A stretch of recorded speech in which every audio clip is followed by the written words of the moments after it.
बहुत पुराने समय की बात है। एक गांव में गौतम नाम का एक संत रहा करते थे। उनका एक बेटा भी था। उस बेटे को वो बहुत प्यार किया करते थे।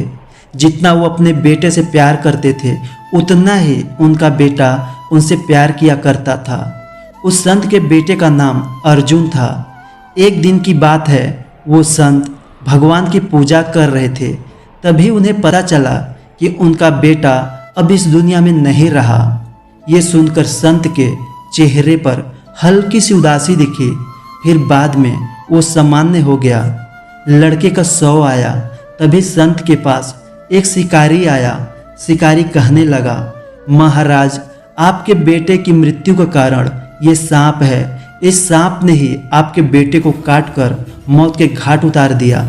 अब आप ही बताइए, मैं इस सांप के साथ क्या करूं? क्या मैं इस सांप को टुकड़ों में काटकर मार दूं या फिर गर्म तेल में डालकर मार दूं? संत महाराज ने कहा, आप इसके साथ कुछ भी ना करें। हमारा धर्म ये नहीं कहता है कि किसी को मारा जाए। अब इसको मार देने के बाद भी मेरा बेटा जीवित नहीं हो सकता है, तो फिर इसे क्यों मारा जाए? इसको जो अच्छा लगा उसने वो किया। संत और शिकारी की बातों को सुनकर सांप भी इंसान की भाषा बोल उठा। सांप ने कहा, महाराज, आपके बेटे को मौत का कारण मैं नहीं हूँ, बल्कि मृत्यु के देवता ने ही मुझे बढ़ावा दिया। मैं आपके बेटे को डस लूँ, और मैंने आपके बेटे को डस लिया। अभी इसी की बात हो रही थी, तभी मृत्यु देवता भी वहाँ आ गए। मृत्यु देवता ने कहा, किसी के मौत का कारण मैं नहीं होता हूँ। आपके बेटे का मौत का कारण भी मैं नहीं हूँ। मुझे तो काल ने आदेश दिया था कि मैं आपके बेटे की जान लिया जाए, इसलिए मैं सांप को डसने के लिए बढ़ावा दिया। इसमें न तो सांप दोषी है और न ही मैं। काल के अनुसार ही ये धरती चलती है।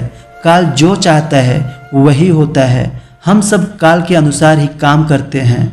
इस लड़के का मौत का कारण इसका पिछले जन्म का कर्म जिम्मेदार है। जो भी जैसा कर्म करता है उसके हिसाब से उसको वैसा फल मिलता है। तो दोस्तों, इस कहानी से हमें यही सीख मिलता है कि हमें हमेशा अच्छा कर्म करना चाहिए। कर्म ही हमारे सामने फल के रूप में मिलता है। अगर किसी काम को करके हम किसी को दुख देते हैं तो कोई ऐसा भी होगा जो कुछ काम करेगा जिससे हमें दुख होगा। वही अगर हम कोई काम करके किसी को खुश करते हैं तो कोई ऐसा भी होगा जो कुछ ऐसा काम करेगा जिससे हमें खुशी मिलेगी। अगर आपके साथ कोई गलत किया है तो उससे बदला लेने के लिए मत सोचो, बल्कि आराम से बैठो और प्रतीक्षा करो। जिन लोगों ने आपके साथ गलत किया है, अंत में उनके साथ भी गलत ही होगा, क्योंकि ये सृष्टि का नियम है, जैसी करनी वैसी भरनी। जीवन में हमें वो कभी नहीं मिलता जो हम चाहते हैं, बल्कि हमें हमारे कर्मों के हिसाब से फल मिलता है। और कर्म का फल इंसान को उस तरह ढूंढ लेता है जैसे कोई बछड़ा सैकड़ों गायों के बीच अपनी माँ को ढूंढ लेता है। भगवान कहते हैं, मैं किसी का भाग्य नहीं बनाता हूँ, हर कोई अपना भाग्य खुद बनाता है।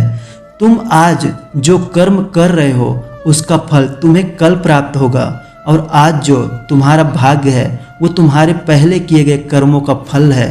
और एक कहावत है, कर्म करो तो फल मिलता है, आज नहीं तो कल मिलता है। जितना अधिक गहरा कुआं हो उतना मीठा जल मिलता है। जीवन के हर कठिन प्रश्न का जीवन से ही हल मिलता है। दोस्तों, अगर ये वीडियो आपको अच्छी लगी हो तो प्यारा सा कमेंट और इस वीडियो को लाइक करके अपने दोस्तों के पास शेयर कीजिए। और चैनल पर नए हैं तो ऐसे ही वीडियो देखने और सुनने के लिए इस चैनल को सब्सक्राइब कीजिए।